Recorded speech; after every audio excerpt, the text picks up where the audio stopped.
Today I want to talk about a video that is very close to my heart. I've never seen it, but I've struggled with obesity my entire life, and I figured I saw this video. I wanted to react to it. It's called "The Deluded World of Fat Activists." Now, let's get into it. Fat positivity movement claiming to simply want to remove the stigma around being fat, the truth is a lot darker, and it is a world filled with hypocrites, gaslighting, victim mentality, and so much worse. In the name of political correctness, we are not only allowing but pushing people to eat themselves to morbid obesity, which is exactly what these fat positive influencers want. I've covered more than my fair share of these fat positive influencers, and to be honest, I am sick of seeing their deluded views. So, in this video, we're looking at everything wrong with the fat activism movement. And to get Just that phrase, "fat activism movement," makes me laugh because fat people typically don't move. I'm an example of that. Anyway, yeah, the fat activism movement. It turned body positivity into something negative. Um, weight, obesity shouldn't be glorified. It shouldn't be, it shouldn't be celebrated. It should be treated as an illness, which it is. As someone that struggled with addiction, food addiction, most of their life, since like the age of 7 or 8, that's when the weight started piling on. Actually, probably about 6. Yeah, I say about 6 or 7. That's when the weight started piling on pretty quickly for a number of years. Um, yeah, it can be something that could be debilitating, and growing up fat is very difficult. And at some point, you have to accept responsibility as an adult. As a kid, that's not your fault, but as an adult, you have to accept some responsibility and stop promoting fat obesity. I mean, dear Lord, and stop promoting fat positivity and start promoting a healthier lifestyle. Let's get in, let's get back into the video. So, in this video, we're looking at everything wrong with the fat activism movement. And to get a real idea of where fat positivity came from, we have to go back to the roots and see if it did in fact start out with a positive. We have to go back to 1968, which is the birth year of fat activism. A man named Bill Fabry founded the first ever fat positive protest in New York after he was, quote, tired of the way the world was treating his fat wife. And he was not alone, with a man called Lou Lauderbeck releasing an article around that time titled "More People Should Be Fat," which described many instances of fat discrimination. A few years later, across the country in California, a group of feminists were also forming a fat activism group called the Fat Underground, and they came loaded The fat underground, really, really. What is this, slavery? Nobody's forcing you to eat fat. There's no underground necessary. Dear Lord. with a manifesto. The Fat Underground made insane claims, including comparing being called fat to racism. They also went on to demand that doctors, or who they called enemies, take responsibility for damaging their health and falsely claim that they are unfit as a result of being overweight. Okay, the doctor part I can understand. I've definitely felt discriminated against by doctors numerous times because of my weight, but the reality is that your weight is the cause of multiple chronic issues. And if you get your weight down, those issues go away. For example, at my highest, I was 716, and I dealt with type 2 diabetes. I dealt with sleep apnea. I dealt with uh, what's it called? Osteoarthritis in my knees, which I still suffer from to this day. Due to me being that weight, the damage I did to my own body due to my own, you know, poor choices. I get knee injections every 3 months.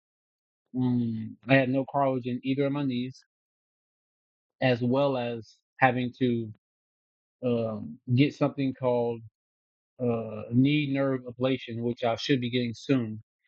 I got I got a small portion of it last year to test my, nerve sensitivity, but they're gonna be doing the full procedure this year, sometime.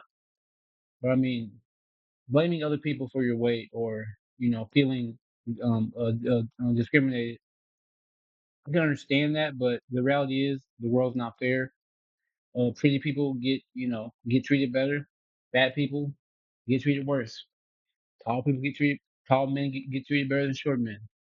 Ugly women get treated worse than pretty women. It just is what it is. That's the reality of it.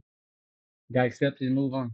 They also demanded that people selling weight loss cures and programs be forced to take accountability for selling scams and damaging public health. Now, with it being the 1970s, I will give them some credit. In a time where snake oil supplements and diet pills were being shilled left, right, and centre, it was difficult to find an accurate source to improve your health and shed some extra pounds. And obviously, as you'd expect, these snake oil supplements were all ineffective. But they didn't just want to get rid of the snake oil supplements, they wanted to remove diet books,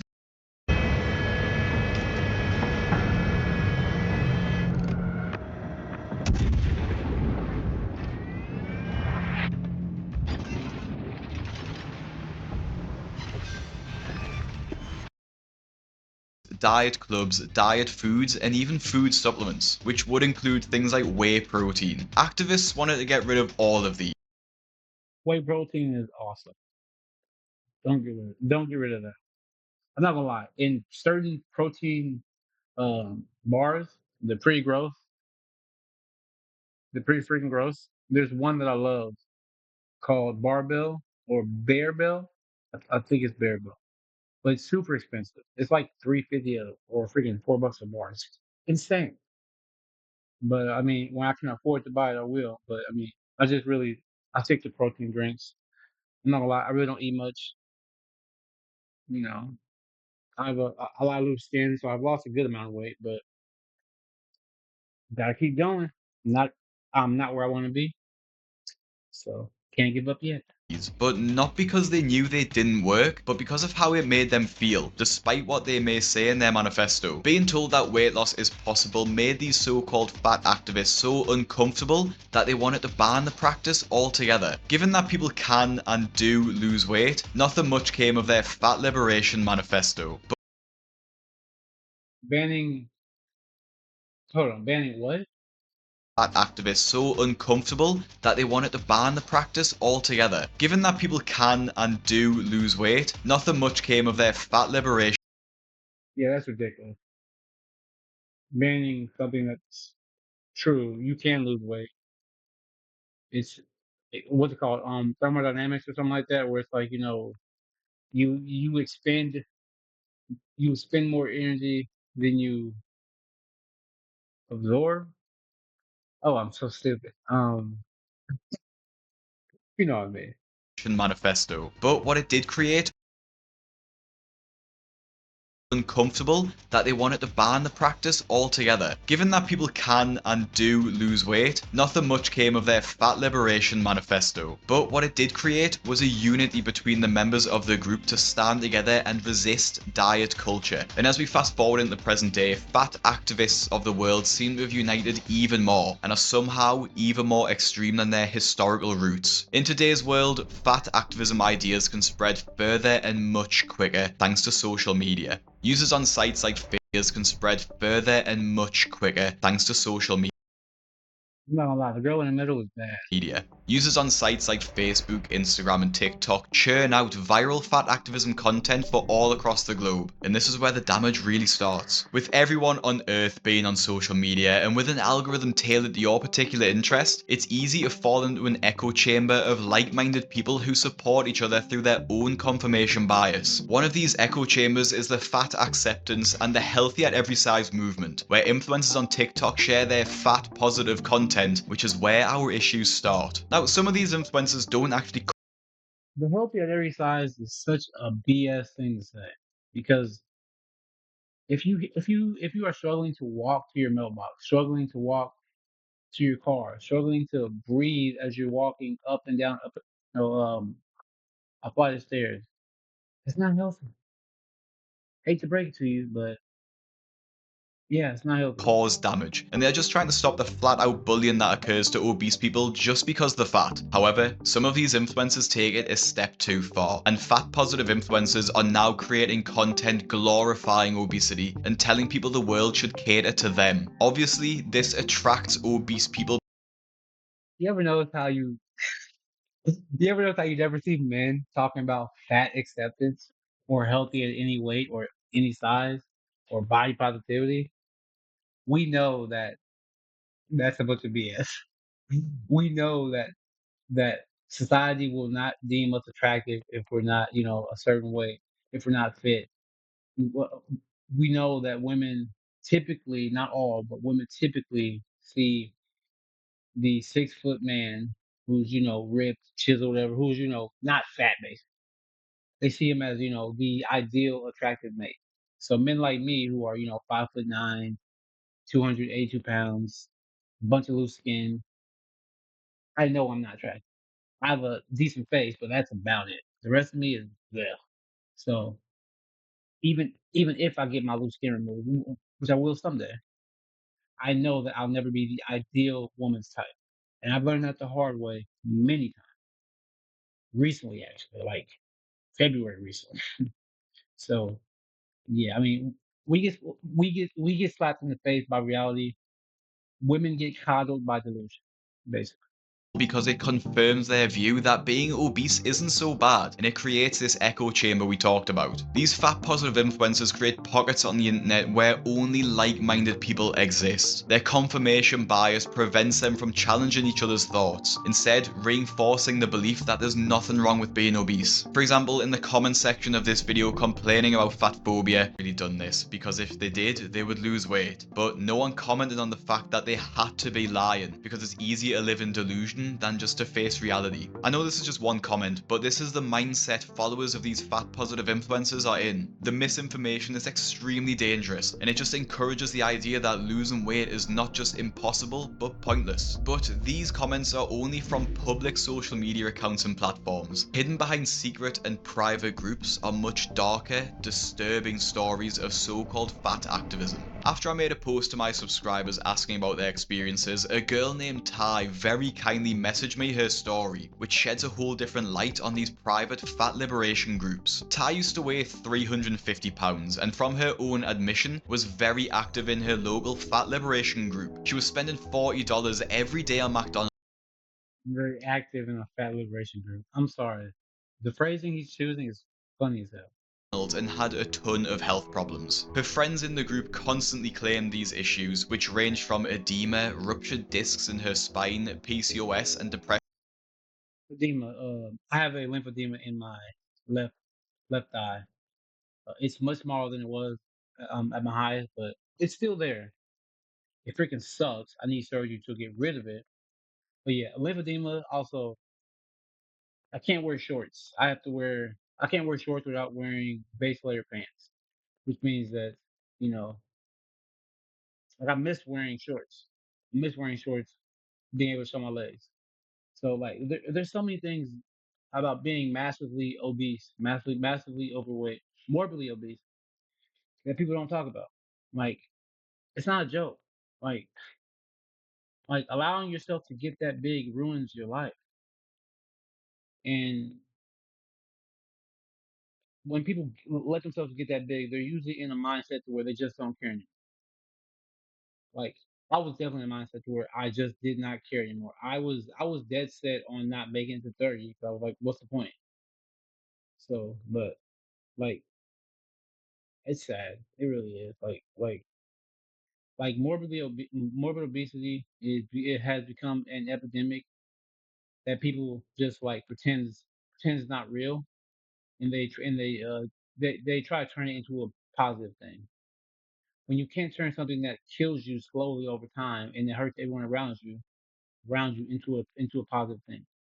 Like if you get so big to where you need someone to wipe you to literally help bathe you, you're a detriment not only to society but to your own family.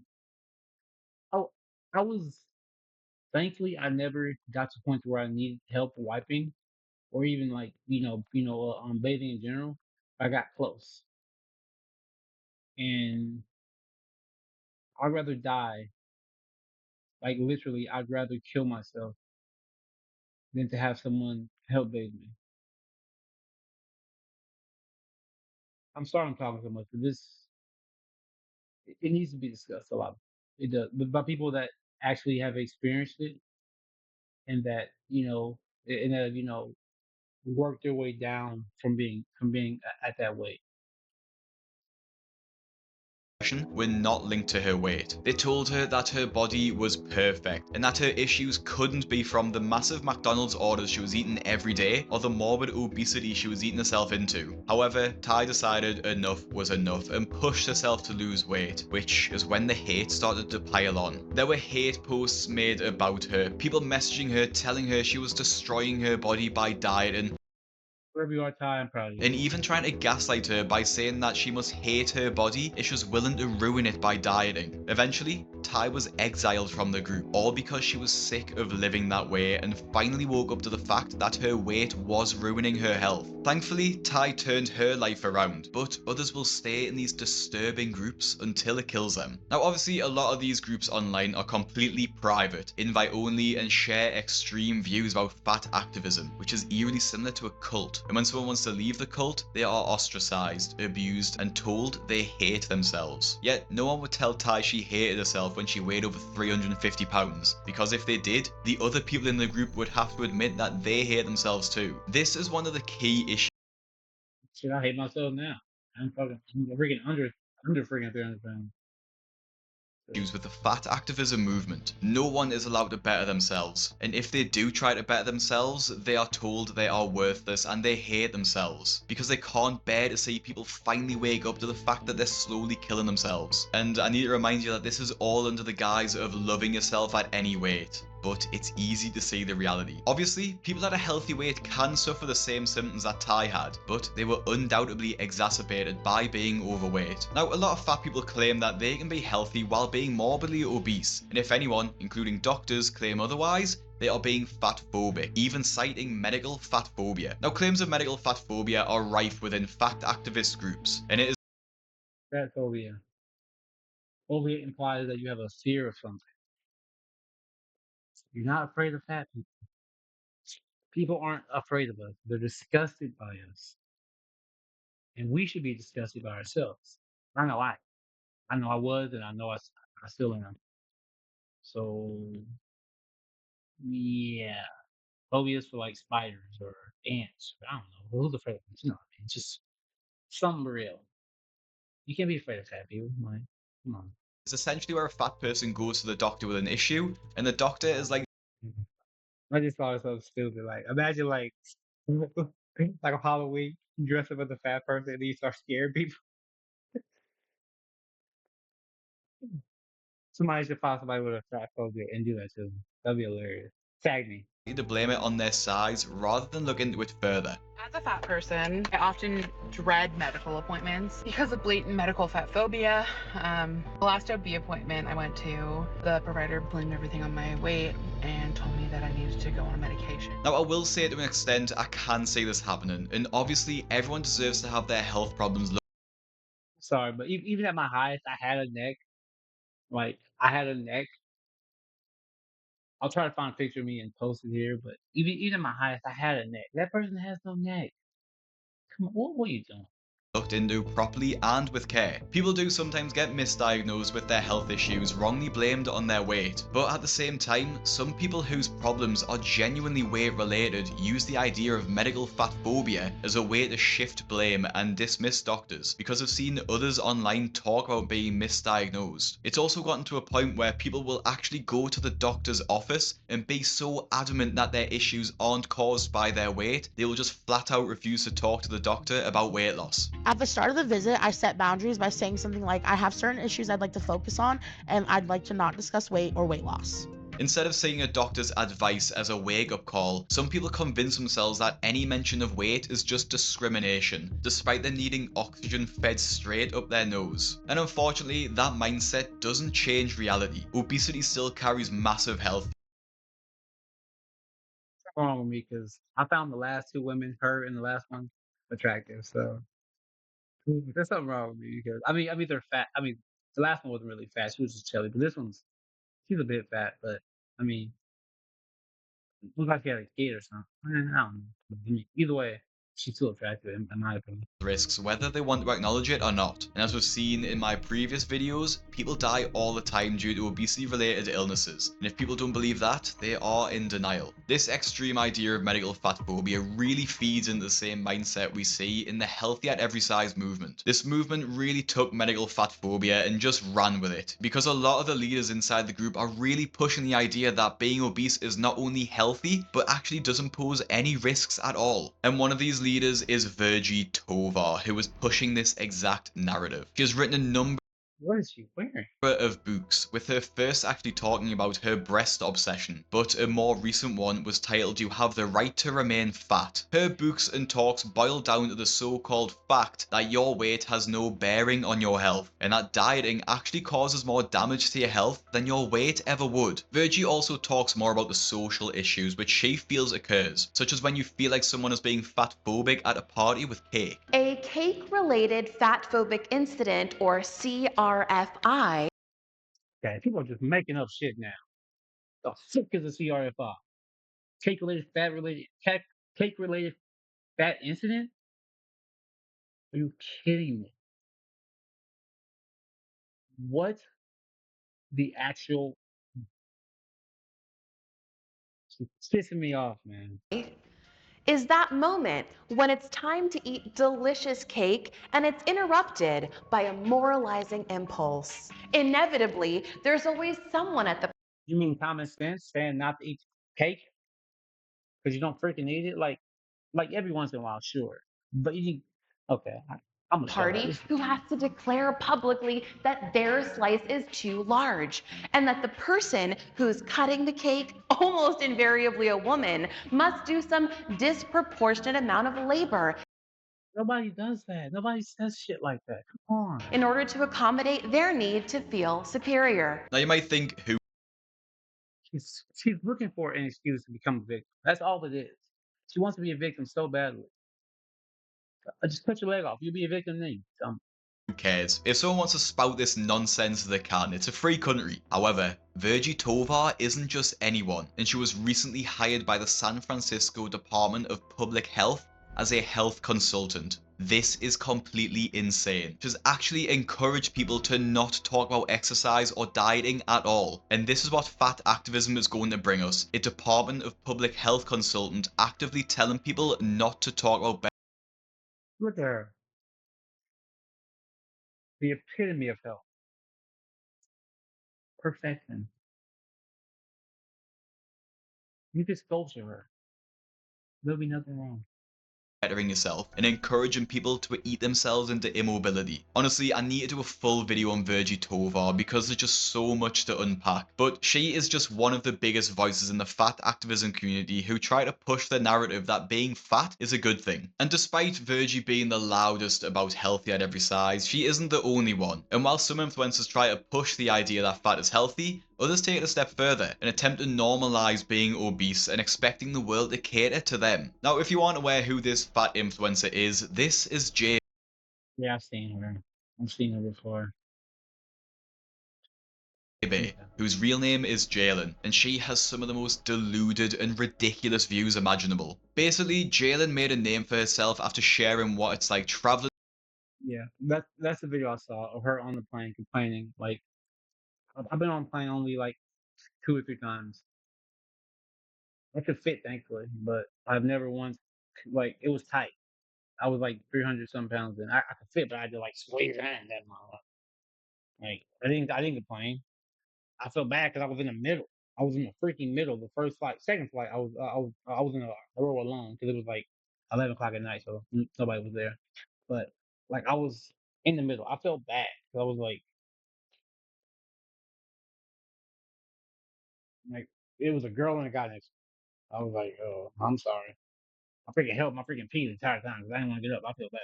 in the world as a morbidly obese person, complaining about things such as her belly stopping the tray table coming down, seats being too small, and so on. Despite her claiming she wants everyone at every size to be comfortable, it's clear by her demands that this couldn't be further from the truth. And in reality, she wants obese people to be prioritized. One of the key points she fights for is the right to have a free extra seat on an airplane, claiming it should be a right to fly comfortably and you shouldn't have to pay for that right. But this is just completely unfair on literally every other passenger who needs to pay for an extra seat. That seems like a rage bait to me. Because like common sense would tell you, no, if you need extra seat, buy the damn extra seat. Like it just seems like rage bait. You feel the big jug of water next to her. You're like a box of cheeses. Oh, you better wash down the cheese with a gallon of water. Oh, great combination. It's Super not a healthy. radical view to think that if you take up 2 seats, you should pay for the 2 seats, especially when the situation you're in is entirely self-inflicted. Now, this gets even worse when fat people aren't just catered for, but they are prioritized. I've mentioned this story in my previous video about JB, but basically in 2023, a woman and 2 teenage girls were removed from a flight after one morbidly obese woman needed an extra seat. Southwest Airlines prioritized the comfort of one person, which left a woman and 2 teenagers stranded in an They're probably afraid of getting a lawsuit or some BS. prioritize the comfort of one person, which left a woman and 2 teenagers stranded in an airport. The only explanation for this is that Southwest Airlines are so terrified of being accused of fat phobia, they caved instantly and kicked them off the flight. Freaking no.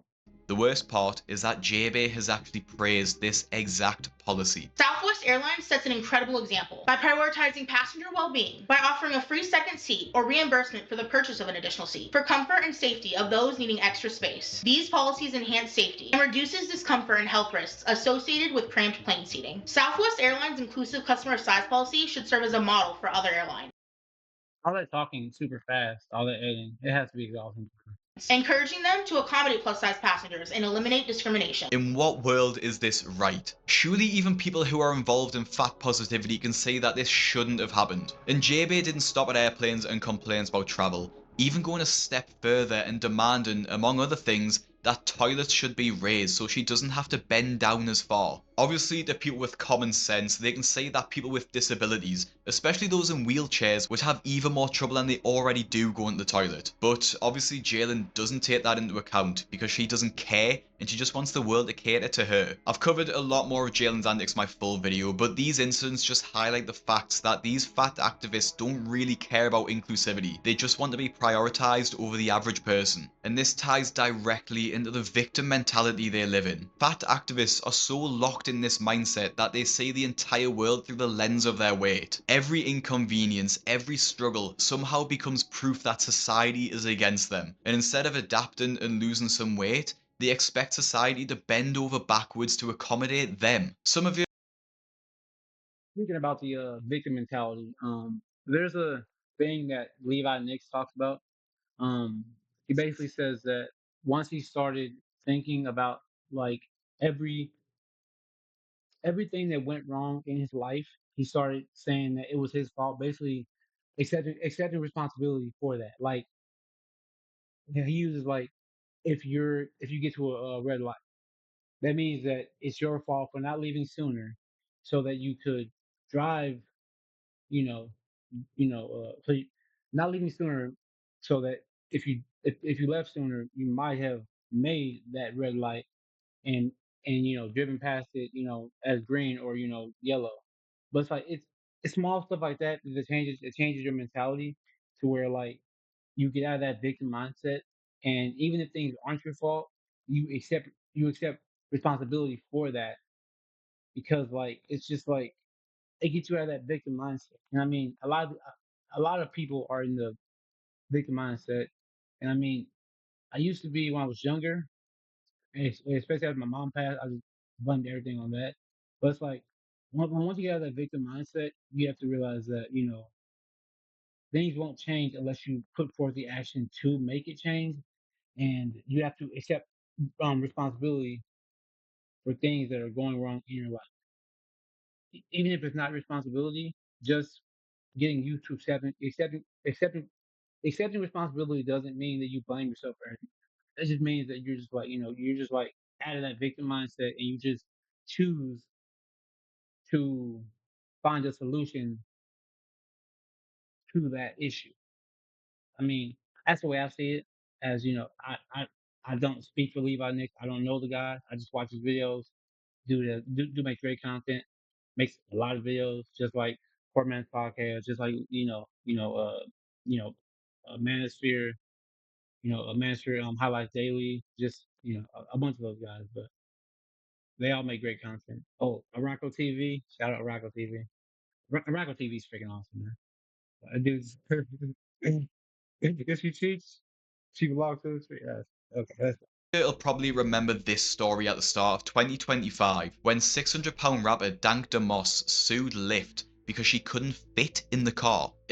she lost. Instead of acknowledging that maybe a standard passenger vehicle isn't built to support someone of her size, she reframed it as discrimination. The driver of the Lyft said she was too big and that the tyres wouldn't be able to take her weight, saying that the car was too small for her. The worst part is she videoed the altercation, and while being out of breath while talking to the driver, she pressured him and asked why he wouldn't drive her. What? Yeah, I'm sorry. What? What you saying? Yeah, I got no space, Mom. My car is small. I can fit in this car. But believe me, you can. Yes, I can. Bro basically said, I'm living paycheck to paycheck. I can't afford for my car to be damaged. So I can't allow your big ass in it. Pretty much what he said. Believe me. So, I'm sorry. What am I gonna do about my money? I'm gonna cancel you. You're not gonna be charged. So you telling me I can't get in the lift because I can't fit in your car? Yeah, you need to order a bigger car. What make you think I can't fit in a car? The Lyft driver was very patient and even suggested that she hire an XL car because he didn't want to damage his car by loading over 600 pounds into one side. For those wondering, it can be genuinely damaging to a car to load this much weight in, especially when it's not evenly distributed. In the caption of the video, she said, "This driver discriminated against me. I just feel like you all treat big people like shit, like we don't belong here." And eventually, she sued for fat discrimination and even showed her awkwardly getting into an SUV, a much bigger car, to prove that she could fit. She also went on a podcast to talk about the incident but embarrassed herself even further as she actually couldn't fit into the podcast chair and needed a full couch to sit on. You good? Good morning. What's going on? Nice to meet you. How are you? Darn me. Same. Shafir King. How you, brother? You good? Nice to meet you. Peace. Got it. Yep. This the only seat y'all got? What you want? What you need? She I'll be fly in out sure or that something. motherfucker. Cause she already little. You saw it. Me too. But we had That's what I'm talking about. Good. This is the accommodation. Yeah, right. No, Charlamagne. Charlamagne. Charlamagne doesn't hold his tongue, so I'm surprised he didn't say anything at that moment. Man, Charlamagne just said what's on his mind. I was gonna do. how you said the chair was too small, so we had to bring the part of the sectional for you to sit at. And you said something. You said, now this is what I'm talking about, accommodations. But we live in a world that's not. Entitlement, man. Entitlement. Yeah. Boy, why do so many fat people feel entitled? It's like this is not the majority of how fat people think. We do not think that we're entitled to this kind of stuff. We do not think that the world revolves around us, despite us having a big enough orbit for the world to revolve around us. Sorry, a gravitational pull. As a family guy joke. Anyway, let's get into it. Always going to be able to accommodate people. But we should, though. We should, because we not all the same, you know? The worst part about this is that Lyft completely folded instantly, apologizing to Dank DeMoss and fired the driver. Taxi drivers Thought he kept his job. I would sue Lyft if I was him. Screw that. have rightly been outraged by this, with one making a Reddit post about the situation. Anybody irritated by how 1. Lyft threw the driver under the bus and apologised for no good reason, and 2. The selfishness, entitlement, delusion of the woman filing the lawsuit. Dank DeMoss apparently lost the lawsuit, which is unconfirmed, but this makes it even more insane that Lyft fired the driver who was just trying to protect damage to his car, all because the company would rather not be seen as fatphobic. It goes to show that if you're more morbidly obese, are willing to make a scene and live your life like a victim, you'll be prioritised, and we wonder why fat activists get a bad name. In reality, a lot of fat activism boils down to cope.